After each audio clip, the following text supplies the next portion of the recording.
You're listening to The South Stands, a Buckeye football podcast by Ohio State fans for Ohio State fans on Apple Podcasts, YouTube, Spotify, and SoundCloud. Welcome back to The South Stands, a Buckeye football podcast by Ohio State fans for Ohio State fans from the West Coast. I'm your host, Zach Moore. Today is Thursday, October 21st, and I've given both Paige and Chad the evening off, and it's just going to be a one-man show today. Yours truly.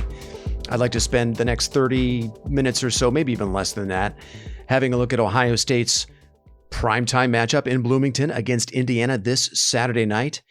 Maybe I'll spend a little time also giving you my thoughts on some of last Saturday's results. I'd like to have a quick look back at what happened in Iowa City last Saturday with the Purdue Boilermakers really taking the Hawkeyes behind the woodshed in front of their home crowd on homecoming, no less, and really exposing the Hawkeyes and all of their flaws. That was a very surprising result on at least one level, which was just how badly Purdue dominated the game. But we'll go into that in a little bit.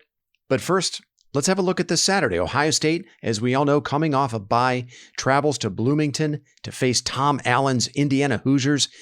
The game is a 7:30 p.m. Eastern kick on ABC. I believe we'll get Herb Street and Fowler on the call. The line is Ohio State minus 21. I believe that's moved a little bit since the line came out. The over-under is 59.5. The Hoosiers come into this game at a disappointing 2-4, losers of 3 out of their last 4. Now, to be fair, they played a pretty tough schedule so far. Perhaps the toughest schedule in the country, if certainly one of them, if not the toughest. They've had losses to number 11 Iowa, number 2 Cincinnati, number 7 Penn State, and number 9 Michigan State. Pretty brutal start here to the first half of the season for the Hoosiers. Now, injuries have plagued IU a little bit this season, starting with quarterback Michael Penix Jr., who did not play last week against Michigan State and is day-to-day with an injury to his throwing shoulder. Now, for Penix, this is on top of an ACL injury he suffered late last season. It's unclear if Penix is going to be available this Saturday against the Buckeyes. I think Tom Allen said earlier this week in one of his press conferences that he's hopeful that Penix will return. But even if he does return to play against the Buckeyes on Saturday night, you have to wonder how effective he's going to be. Really, he's been a shell of the player he was in 2020, completing only 53% of his passes this year for 4 touchdowns and 7 interceptions. He's not really looked like the same player at all. And I think it was certainly the ACL, lingering ACL issues, probably a factor there. And now he's dealing with a shoulder injury. We'll see if he does actually take the field on Saturday night against the Buckeyes. The Hoosiers might also be without starting cornerbacks, Tywan Mullen. Now, Mullen was an All-American last year for the Hoosiers, and Reese Taylor. Tom Allen said in the same press conference earlier this week that he's hopeful the two of them will also play, but we'll see. We're not sure at this stage. Now, I think Hoosier fans would probably tell you that, if Indiana is to make a game out of this one with Ohio State, it would really have to be with their defense, getting after C.J. Stroud with those exotic pressures that they like to bring from the second level with linebackers and safeties, forcing turnovers, creating short fields for what, let's face it, is a pretty punchless Hoosier offense. Now, the Hoosiers come into this game ranked 37th nationally in total defense, giving up 334 yards per game.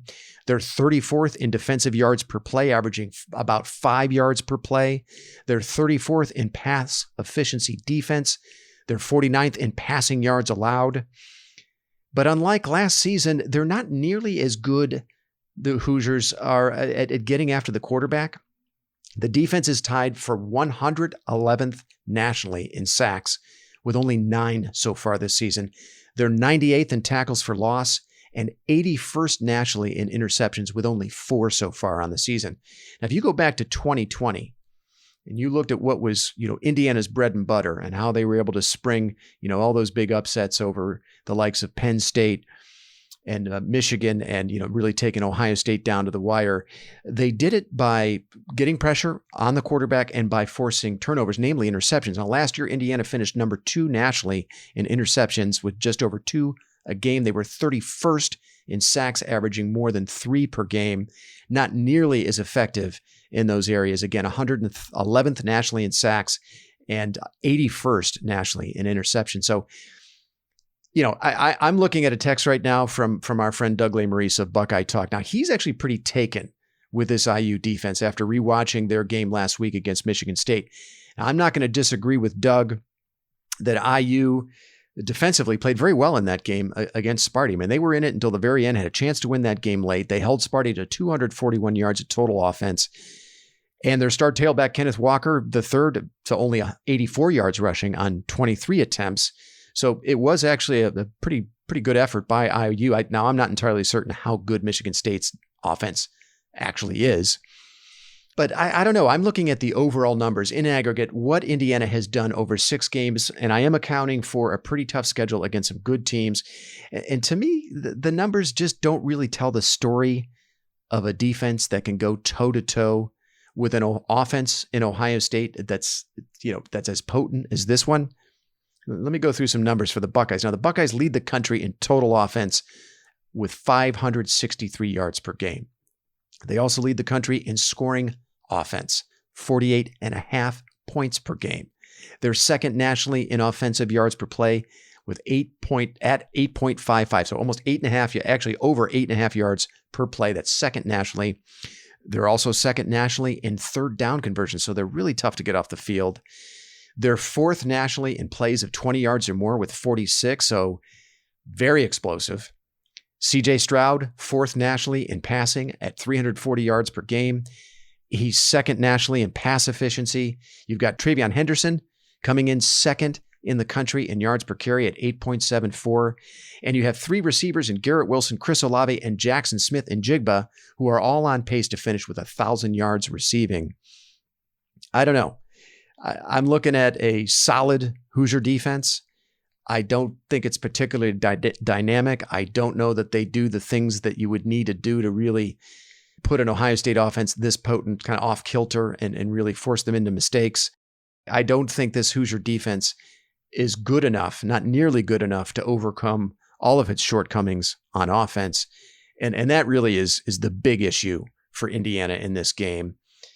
They leave a lot to be desired on that side of the ball. 107th nationally in total offense, 123rd in offensive yards per play, 97th in rushing offense, 88th in passing offense. Now, if Michael Penix is unable to play, his replacement, Jack Tuttle, he doesn't exactly strike fear into the hearts of opposing defenses. Last week against Michigan State, Tuttle was 28 of 52 for only 188 yards passing, 2 picks, including a pick 6, and no touchdowns. Now, my question is, how do you complete 28 passes in a Big Ten football game and only end up with 188 yards passing? It's 3.6 yards per completion, 3.6 yards per completion throwing the football. That's not a rushing number. Those are passing numbers for Indiana. I tell you, I don't know how they're going to get any offense, any scoring on that side of the ball without major help from the defense, without major help from the Ohio State offense in the form of mental mistakes, penalties, turnovers, that sort of thing, creating short fields for Indiana. I just don't see how Indiana is able to stay in this game. And you look back at, I guess, what you would call the formula that Oregon showed us for beating Ohio State, which was being very balanced on offense. The Ducks were 236 yards through the air, 269 on the ground, and they had a bend but don't break defense that got just enough stops to hold on to that game. Now the IU defense might be able to replicate what Oregon did defensively in that game against Ohio State, but I don't see a Hoosier offense that's even remotely capable of that same kind of offensive balance. They just don't have it. That's why my prediction, I like Ohio State in this game, 51, Indiana 14. Now the IU defense might be able to keep this close for a couple of quarters, if that. But I don't know how the Hoosiers are going to move the ball, as I've already said, not to beat a dead horse there. Coming off the bye, the Buckeyes should be about as close to 100% healthy as they've been all season on the defensive side of the ball. You've got Cam Brown and Tyreek Smith both expected back. Haskell Garrett is also good to go, which is great news because we remember the last time we saw Garrett on the field against Maryland, he limping off and looked like a pretty serious injury, to be honest, at the time. But Garrett is also good to go and expected back. This is about, as I say, as healthy as Ohio State has been all season on that side of the ball. I'm also really interested to see what adjustments Ryan Day is going to make coming out of the bye. When you consider last year, I thought, one of Ryan Day's worst called games in his career at Ohio State was against Indiana in the shoe. If you remember, that was a game Ohio State had jumped out to a 35-7 lead and really kind of had their foot on Indiana's throats. And Day just curiously, continued to call these really long developing pass plays that just played right into Indiana's pressure. And Indiana was able to rattle Justin Fields in the second half of that game, force him into some really bad turnovers, come up with a couple of key stops. And then, of course, on the other side of the ball, Ohio State got very vanilla defensively. There were some mistakes on the back end that led to a lot of long pass plays, namely to Ty Freifogel in the pass game that allowed Indiana to hang around in that game. So I'm interested to see what adjustments Ryan Day will make against Indiana's pressure. One would think the Hoosiers are going to come into this game and will go for broke defensively and bring all kinds of pressure from the second level, as they're known to do, but maybe especially in this game, really knowing that they've got nothing to lose. What's Day going to install in the offense to help out his young quarterback, C.J. Stroud, to, against that pressure? I would think there are huge opportunities for the Ohio State offense to really make Indiana pay for bringing pressure. So again, I like Ohio State 51, Indiana 14. And, honestly, not a really, really strong slate of games. I mean, outside of Ohio State, Indiana, which, to me as an Ohio State fan is interesting, but I don't know that game's going to have a lot of national interest. If you look around the country, the rest of the slate looks pretty weak. You've got Northwestern visiting Michigan. I don't think Northwestern really has a prayer in that game. Michigan's a 23.5-point favorite. Perhaps Northwestern can catch Michigan looking ahead to their big October 30th matchup with Sparty in East Lansing and make this one a game. But I don't think Northwestern has the horses to do that this season. You have Purdue coming off the big win in Iowa City. I want to spend a little time talking about that game, but you've got Purdue coming off of that win in Iowa City over the Hawkeyes at home against Wisconsin. Now, is Purdue going to fall victim to the hangover performance that Iowa did last week against them, against a Wisconsin team that we know can play defense? Actually, here's a really interesting factoid from this game. Wisconsin's a 3.5-point favorite in this game. This game's in West Lafayette. Purdue coming off a huge win over Iowa, 25th in the country, yet they are a 3.5-point dog on their home field against Wisconsin. That's interesting. The over-under in that one is 40.5. Not a lot of points we don't think will be scored in that game. Two really good defenses, top 20, maybe even top 15 defenses going at you toe-to-toe. But I think I like Purdue to prevail in that one. I think a little too much David Bell against Wisconsin. Another, I guess, interesting game to pay attention to, especially if you're an Ohio State fan. Oregon, number 10 Oregon, who has the head-to-head win over Ohio State, as we know, visits the Rose Bowl to play UCLA. That's Saturday afternoon. That is a 3:30 p.m. Eastern kick on ABC. That's a game, I think, where we're all UCLA Bruin fans. As Ohio State fans, UCLA is only a 1-point favorite in that game. But I think that's a game UCLA can win. And hey, why not? Let's get that second loss for Oregon. I'd rather see that sooner rather than later.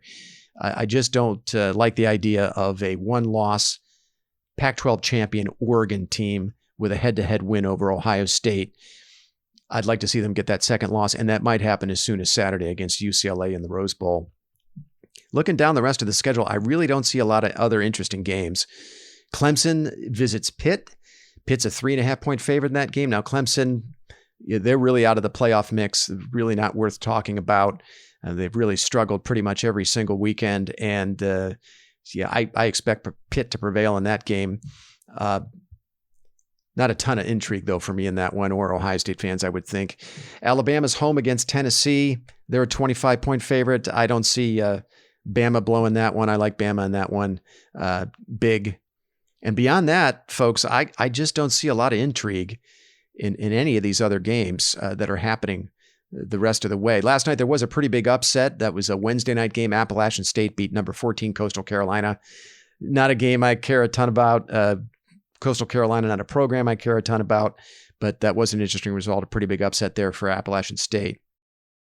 I did want to spend just a couple of minutes talking about what we saw last week. Purdue going into Iowa City and coming away with an impressive, really a blowout win, a game that they controlled really from the jump over number 2 Iowa. I think what we learned from that game, we learned a lot from I think about both programs, both teams from that game. First of all, I think with Iowa, we had been waiting for a game like this where they would kind of meet their match defensively, that offense, in other words, and would really struggle to move the football, and the defense would not be able to carry them as they have most of the year. And that's exactly what happened. Purdue was, really beyond dominant in that game. David Bell had a huge performance. Actually, I want to pull up the box score here and have a look at this while I'm talking to you guys. So yeah, you have a Purdue team going and really dominating Iowa, 464 yards of total offense, holding the Iowa offense to 271 yards total for the game. Iowa really couldn't get anything going at all. Spencer Petras was an abomination with 4 picks in that game, really couldn't do anything. Tyler Goodson, Iowa's star running back, held to 68 yards, only got 12 carries in that game, though, curiously. You would have thought Iowa perhaps would have gone to him a little bit more. But the story of the game was David Bell, 240 yards receiving on 11 receptions, 1 touchdown. The Iowa secondary had absolutely no answer for him. I was really, really impressed by Bell, really impressed by Aiden O'Connell. It looks like Purdue is kind of a quarterback by committee. Aiden O'Connell, though, in this game got the majority of the snaps. He was 30 of 40 for 375 yards, 2 touchdowns, and he continued to find David Bell for big plays down the field again and again. So I think what this game told me, at least, what my takeaway is, certainly Iowa is not as good defensively as we thought. I think it's actually worth kind of re-examining the result against Penn State the week before.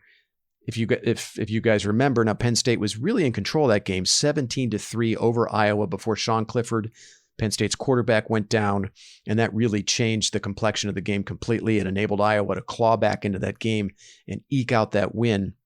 But if we kind of re-examine that result, and you have to wonder, Sean Clifford doesn't go down in that game, we probably see a similar result to the one we saw last Saturday against Purdue. Penn State probably runs away with that game. You have to also kind of look back and wonder about Penn State, because you have to wonder, should they have won that game anyway? So it makes me wonder, it makes me kind of second guess who Penn State is, this Purdue Iowa result. Because really, I'm kind of looking back on it now, Penn State probably should have won the game over Iowa anyway, in spite of the loss of Clifford. I also am looking at Purdue in a different light. This is a team that is among the best defensively, at least statistically, in college football. They are a top 15 defense, if I'm not mistaken. I'm going to look up the stats here right now. So right now, Purdue, 12th nationally in total defense, only giving up 294, almost 295 yards a game. So this is a team that can play defense. This is a team that has a playmaker in David Bell. They have a pretty dynamic play caller in Jeff Brom. They have a capable quarterback in Aiden O'Connell. They can do some things offensively in the passing game. Now, they're not a great running team, but you got a player like David Bell, you have to respect what they can do offensively. And what we've seen in Ohio State, over the last couple seasons, especially, is they've been vulnerable against the pass. Purdue also has, an absolute stud in George Karlaftis, their defensive end on the other side of the ball. So, yeah, I'm looking at this Purdue team. They travel to Columbus. Purdue does a little later this season. And, I'm kind of reevaluating Ohio State's schedule a little bit based on what I saw at Purdue against Iowa last week. These last 6 games, there is really no game that Ohio State can really mail in. Now, I know I'm predicting a big win on Saturday over Indiana, but if Ohio State doesn't play well in that game, and the Indiana defense, Indiana as a team is good enough to put a scare to them if Ohio State does not play well. They make a lot of mistakes, turn the ball over, commit penalties, and that sort of thing. they come home to face Penn State on October 30th, the big matchup. That'll again be a game played in primetime on ABC in the Shoe. We're going to see those Color Rush uniforms, the all scarlets out of Ohio State for that game. I got mixed feelings about those uniforms, by the way. I'm not sure I like those. Following week, Ohio State travels to Nebraska. And this is a Nebraska team that has played everyone really tough for the most part all season. And it's really just kind of, one or two plays, one or two mental mistakes that have been the difference for Nebraska in just about every game they played this year. That's a game that if Ohio State does not play well, Nebraska has enough to put a scare into them. Nebraska played Michigan 2 weeks ago, right down to the wire in Lincoln. So that's a game, that's an opponent Ohio State has to respect. And then now you get Purdue coming to the Shoe November the 13th. This is right before Sparty on the 20th. That game is also played in the Shoe. And then the finale against Michigan on the 27th. I don't know. If I'm looking at those last 6 games, Penn State, and I said this on last week's pod, that game is of the biggest concern to me because I think they're the most talented team left on Ohio State's schedule. And I also just have respect for how tough Penn State has played Ohio State since James Franklin took the helm there in Happy Valley. Now, they've only been able to produce one win over Ohio State. That was in 2016. But for the most part, Penn State plays Ohio State right down to the final minutes. And we could see that again next week in the Shoe in prime time. We'll see. So that game certainly has me the most concerned. But after that, it might for me be Purdue. And again, I know that's another game that's played in the Shoe. I guess kind of, a little sidebar here. I would like to see Ohio State play better in front of its home crowd. To me, it feels like they tend to take a while to get going in front of its home crowd, especially in big games. The opponent seems to be more energized by the environment in the Shoe than Ohio State. More often than not, and Ohio State usually wins. But I want to see Ohio State play better and get out of the gates quicker at home in some of these games. It's certainly against Penn State and definitely against Purdue. But you got Purdue coming in the Shoe with a playmaker in David Bell who could give them problems, and a player in George Karlaftis on the other side of the ball who can get into the backfield and do some things. And granted that would be against a really good Ohio State offensive line.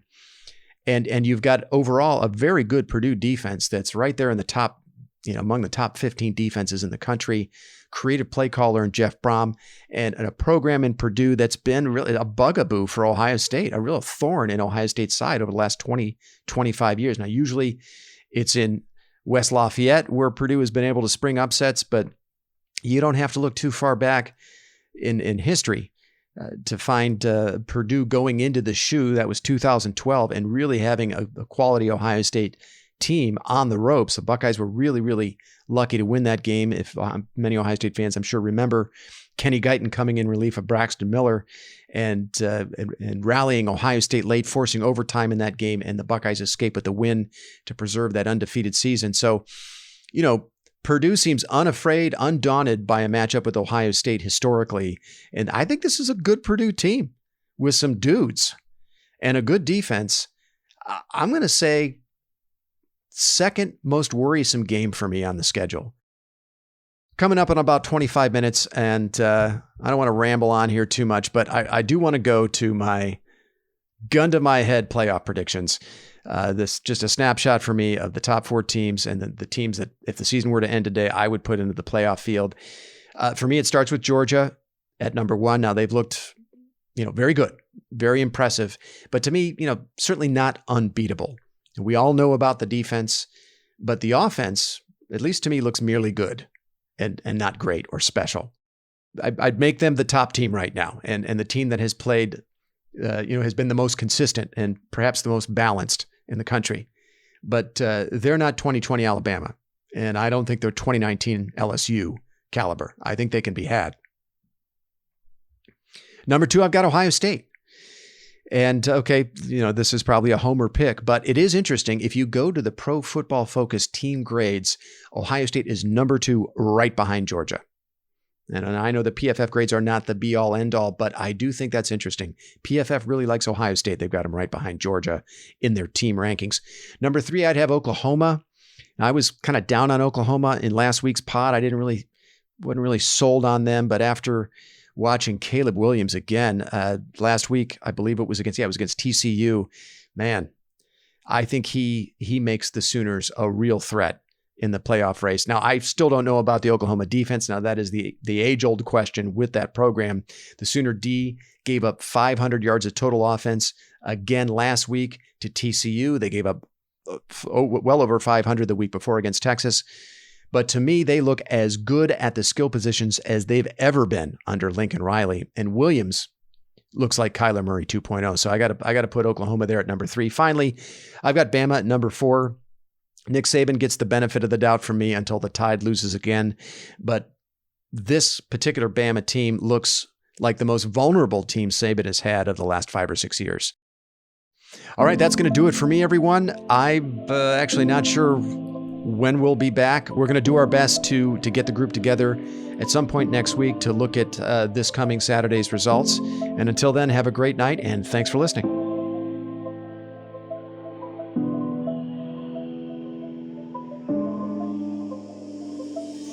You've been listening to The South Stands, a Buckeye football podcast. You can follow us on Twitter, Instagram, and Facebook, and visit our website at southstandsosu.com.